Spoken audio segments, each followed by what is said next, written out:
Love often revolves around romance, balloons, and roses in movies, but in real life, it doesn't happen like that. In real life, we need a lot of effort to for the relationships to blossom और stage पर हमें पहुंचने के लिए बहुत समय लगता है. So let's talk about different stages in a relationship today. Number one stage is euphoria, which is called the honeymoon period. Honeymoon period में हमें सब चीज़ें अच्छी लगती हैं अपने पार्टनर की, और हमारी जो एनालाइज करने की ताकत है वो बहुत ज़्यादा मिनिमाइज हो जाती है. And it has been proven in the researches as well कि जब हम नए नए प्यार में पड़ते हैं तो उस वक्त हम एनालाइज नहीं कर पाते हैं चीज़ों को, और एनालिटिकल ब्रेन सो जाता है और हमें सब कुछ पार्टनर का अच्छा ही लग रहा होता है. We are finding that him और her as the perfect person in the world for us. Now number 2 is the wake up call, और ये जागना ज़रूरी भी होता है. उस वक़्त हम जागते हैं और बहुत सारी चीज़ें जो पार्टनर की रियलिटी है हमें पता लगने लगती है. ओह माय गॉड, अच्छा ये ऐसा है, अच्छा ये ऐसा है. Because there are a few people who are very clingy in the relationship and there are a few people who really need space. तो एक्चुअल सेल्फ जो है वो निकल कर सामने आती है in the wake up call. And then starts your test, and that is the big test stage. उस समय हमें अगर समझ में आ गई है that the partner is like this, और ये ऐसी है या ऐसा है, then we need to work upon that कि if we really want to run the relationship तो हमें किस तरीके से इफेक्टिवली कम्युनिकेट करना है, एक दूसरे की चीज़ों को किस तरह समझना है. इफ़ शी नीड स्पेस तो मुझे उसको स्पेस कितनी देनी है, और बाउंड्रीज सेटल करने का समय. And this is the biggest test stage.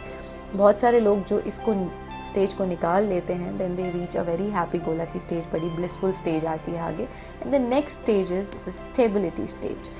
Stability stage में हम समझ गए हैं that the partner is like that, और मुझे अब इसके साथ रहना है. इसकी बाउंड्रीज को रिस्पेक्ट करते हुए, इसकी स्पेस को रिस्पेक्ट करते हुए, इसकी प्रिवेसी को रिस्पेक्ट करते हुए मुझे चीज़ों को किस तरीके से लेना है, and how are we gonna move together. After this stability stage, because this stability stage is quite refreshing, क्योंकि आप उन फाइट से निकल चुके हैं, एक अच्छे पीरियड में आ चुके हैं. अब आप सिर्फ रिलेशनशिप पर ही नहीं, बहुत सारी और चीज़ों पर भी टुगेदर काम कर रहे हैं.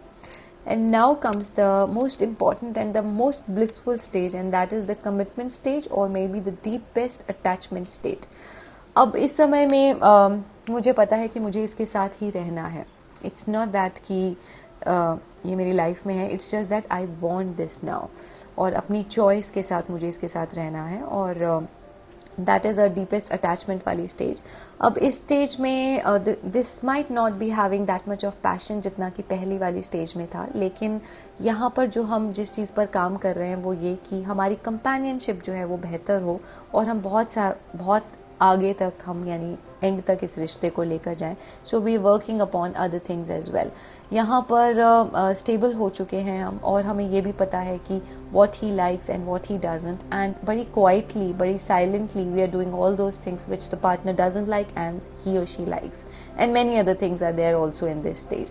So probably those who have reached this stage, then congratulations to them. और जो big test वाली stage में है, please अपना test अच्छे से clear करिए और आगे बढ़िए, because इसके बाद बहुत अच्छी stage आने वाली है if you really want that person. I just hope it helps.